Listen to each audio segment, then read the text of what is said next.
Rocky Mountain Sasquatch Organization. We're searching for Bigfoot in the mighty state of Montana because of the many exciting Bigfoot sighting reports that we get out of this area. Some of the most aggressive Bigfoot sighting reports that we've got have been out of the Montana area, and so it's a particularly scary place to search for Bigfoot. They've got grizzly bears, black bears, and then these aggressive Bigfoot sighting reports. It's Jenny and I's least favorite place to tent camp.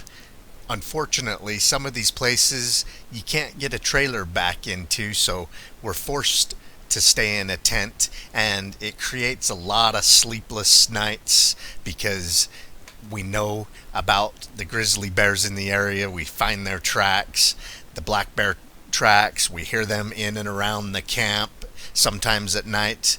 And then on this particular expedition, we heard a big old roar up on top of the mountain. The elk herd in the area just scattered after that big old roar.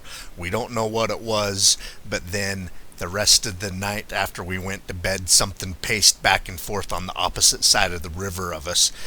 Kind of reminded me of the Bauman incident. They kind of had that going on before they were attacked by the Bigfoot. Anyway, we're here investigating the area because of the Bigfoot sightings, and here's one particularly aggressive Bigfoot sighting that we received from a woman named Daphne. Daphne writes RMSO. We had a Bigfoot outside our cabin, northwest Montana. Such a terrible stench. RMSO responds, would love to hear the details on this thread, or you can email us at rmsobigfoot@gmail.com. Daphne responds, my husband was a Flathead Indian. He passed away, and we lived about 4 miles north of Arley, Montana. It was he who said, it is the big ape. It was black, and the stink was that what we first thought odd. Our 2 police dogs took off. A large Hungarian breed of dog called the Kuvaz dog stayed by the cabin door barking. Our 5 cats were just creeped out, crawling around on the floor like a centipede would, with their nostrils flaring and hugging the outside of the cabin in their escape. I thought it had to be a black bear that was outside, but Louis, my husband, says what it was. It was about 9 foot tall, wide shoulders. This happened about 11 p.m. It took the cow stomach that we had stored outside of the cabin. The butcher dropped it off for use because Louis liked tripe, so he wanted me to get the tripe out. That stomach weighed so much that I just couldn't do it by myself, so I had to store it until I had some help to move that heavy stomach around. But the Bigfoot had no problem lifting the stomach up under its left arm and striding off up the hill towards the forest. It was big and black, and we had a hard time seeing it other than the profile as it strode up off the hill because we just had a small bulb porch light in this tiny log cabin that we lived in that was 80 years old. I would like to thank Daphne for relaying her family's Bigfoot experience to us at RMSO.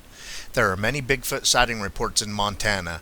We have been on several expeditions because of those sightings to the northwest side of that state. I will leave a link in this video to her original Bigfoot sighting report that she wrote to us.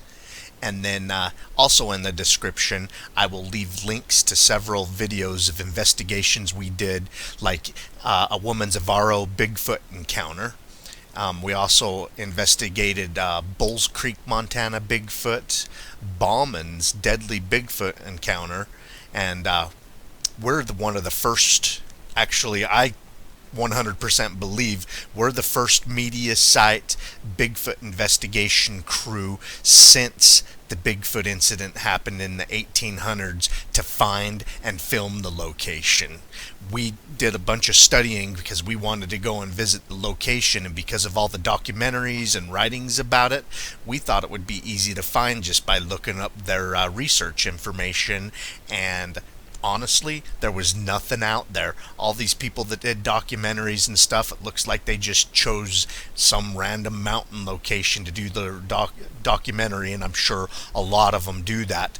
But us at RMSO, we like where the tread hits the road. We want to be at the spot that everything happened.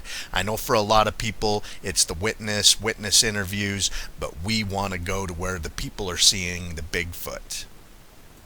Teddy Roosevelt, one of our late presidents, wrote about Bauman's deadly Bigfoot encounter, which made it famous. That's one of the reasons it's made it on so many Bigfoot documentaries. It's one of the reasons we wanted to go there. Took us 4 years of trial and error in and out of these areas, doing our research to figure out where the place was at. Just a wonderful, beautiful place. You really should see that video. We also visited the Crazy Mountains looking for the Crazy Timber Bigfoot sighting. That's a recent Bigfoot sighting report that we just got not too long ago. You'll have to check that one out. Anyway, we love the mighty state of Montana. Just such a beautiful place. Unfortunately, the summer doesn't last very long in Montana. Even in the summertime, we catch ourselves in the snow. We were there the beginning of August in the Bauman location, tent camping, and the last morning woke up with several inches of snow on the ground. So there's a small window for us to research in Montana, but we come up here a couple of times a year looking for Bigfoot. I hope you guys enjoyed this woman's Bigfoot sighting report. Happy she sent it to us. These are the reports that get us out there and looking in certain areas. Keep on watching. We're going to keep on squatching.